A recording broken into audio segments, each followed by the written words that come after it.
Perkenalkan, nama saya Iko Mas Ahmad Yuda, absen 9 dari kelas 12 MIPA 5. Di sini saya akan menjelaskan keberhasilan kegagalan dari kabinet pada masa demokrasi liberal. Yang pertama ada kabinet Muhammad Natsir. Pada kabinet ini pemrogramannya mempersiapkan dan menyelenggarakan pemilihan umum untuk konstitusi. Yang kedua, menggiatkan usaha keamanan ketentraman. Yang ketiga, memperjuangkan penyelesaian soal Irian Barat secepatnya. Keberhasilan di bidang ekonomi ada Sumitro Plan yang mengubah ekonomi kolonial ke ekonomi nasional. Yang kedua, Indonesia masuk PBB. Kegagalan kabinet dalam menyelesaikan masalah Irian Barat dan adanya mosi tidak percaya dari PNI tentang pencabutan peraturan pemerintah mengenai DPRD dan DPRDS. Yang kedua, kabinet Sukiman. Pemrogramannya penjamin keamanan dan ketentraman. Yang kedua, mengusahakan kemakmuran rakyat dan membarui hukum agraria agar sesuai dengan kepentingan petani. Keberhasilan terjadi perubahan skala prioritas dalam pelaksanaan pemrograman. Dari pemrogram menyiapkan usaha keamanan dan ketentraman, selanjutnya diprioritaskan untuk menjamin keamanan dan ketentraman. Kegagalannya muncul pertentangan dari Musyabi dan PNI atas tindakan Sukiman sehingga mereka menarik dukungannya pada kabinet tersebut. DPRD akhirnya menggugat Sukiman dan terpaksa Sukiman harus mengembalikan mandatnya kepada presiden. Yang ketiga, kabinet Wilopo. Pemrogramannya program dalam negeri, menyelenggarakan pemilihan umum, meningkatkan kemakmuran rakyat, pendidikan rakyat, dan pemulihan keamanan. Yang kedua, program luar negeri, menyelesaikan masalah hubungan Indonesia Belanda. Bisa dibilang kabinet ini tidak memiliki prestasi yang baik. Kegagalannya akibat pemerintah Tanjung Morawa munculnya mosi tidak percaya dari Serikat Tani Indonesia terhadap kabinet Wilopo, sehingga Wilopo harus membalikan mandatnya pada presiden. Yang keempat ada kabinet Ali Sastromijoyo. Pemrogramannya yang pertama, meningkatkan keamanan kemakmuran serta segera menyelenggarakan pemilu. Yang kedua, pembebasan Irian Barat secepatnya.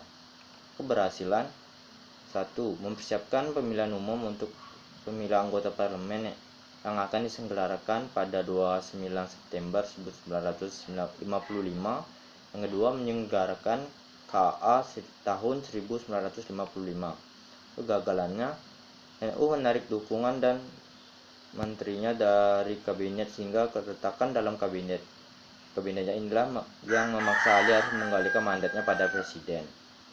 Yang kelima, kabinet Burhanuddin Harap. Pemrogramannya mengembalikan kewibawaan pemerintah, yaitu mengembalikan kepercayaan Angkatan Darat dan masyarakat kepada pemerintah. Yang kedua, melaksanakan pemilihan umum menurut rencana yang sudah ditetapkan dan mempercepat terbentuknya pemerintahan baru.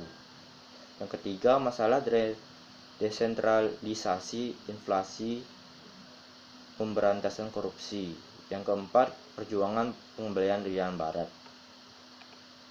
Keberhasilannya, yang pertama, penyelenggaraan pemilu pertama yang demokratis pada 29 September 1955 dan 15 Desember 1955 terdapat 70 partai politik yang mendaftar, tetapi hanya 27 partai yang lolos seleksi, menghasilkan 4 partai politik besar yang memperoleh suara terbanyak, yaitu PNI, NU, Masyumi, dan PKI.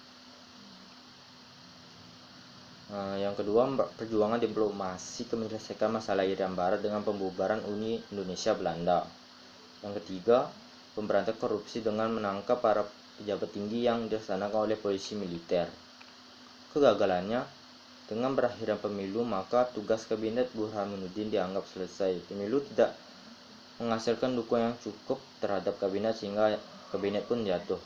Yang keenam, kabinet Ali Sastromijoyo II.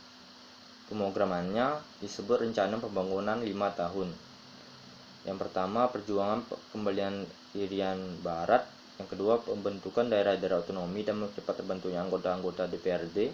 Yang ketiga, pengusahakan perbaikan nasib kaum buruh dan pegawai. Yang keempat, menyiapkan perimbangan keuangan negara. Yang kelima, mewujudkan perubahan ekonomi kolonial menjadi ekonomi nasional berdasarkan kepentingan rakyat. Program pokok pembatalan KMB, pemulihan keamanan dan ketertiban. Ketiga, melaksanakan keputusan KAA. Keberhasilan mendapat dukungan penuh dari Presiden dan dianggap sebagai titik tolak dari periode planning dan investment. Keberhasilan hasilnya adalah pembatalan seluruh perjanjian KMB. Kegagalan, mundurnya sejumlah menteri dari Masyumi membuat kabinet hasil pemilu 1 ini jatuh dan menyerahkan mandatnya pada Presiden. Yang ketujuh ada Kabinet Juanda. Pemrogramannya disebut Pancakarya. Yang pertama, membentuk Dewan Nasional. Yang kedua, normalisasi keadaan Republik Indonesia. Yang ketiga, melancarkan pelaksanaan pembatalan KMB. Yang keempat, perjuangan pengkolonialan Barat. Yang kelima, memperlihat atau mempercepat proses pembangunan. Keberhasilannya, yang pertama, mengatur kembali batas perairan nasional Indonesia melalui deklarasi Juanda yang mengatur mengenai laut dalaman dari laut dan laut teritorial terbentuknya. Yang kedua, terbentuknya Dewan Nasional sebagai badan yang tujuan menampung dan menyalurkan pertumbuhan kekuatan yang ada dalam masyarakat dengan Presiden sebagai ketuanya. Kegagalannya berakhir saat Presiden Soekarno mengeluarkan dekret Presiden 5 Juli 1959 dan mulailah babak baru sejarah RI, yaitu demokrasi terpimpin. Sekian dari penjelasan saya. Mohon maaf jika ada kesalahan kata. Sekian dan terima kasih.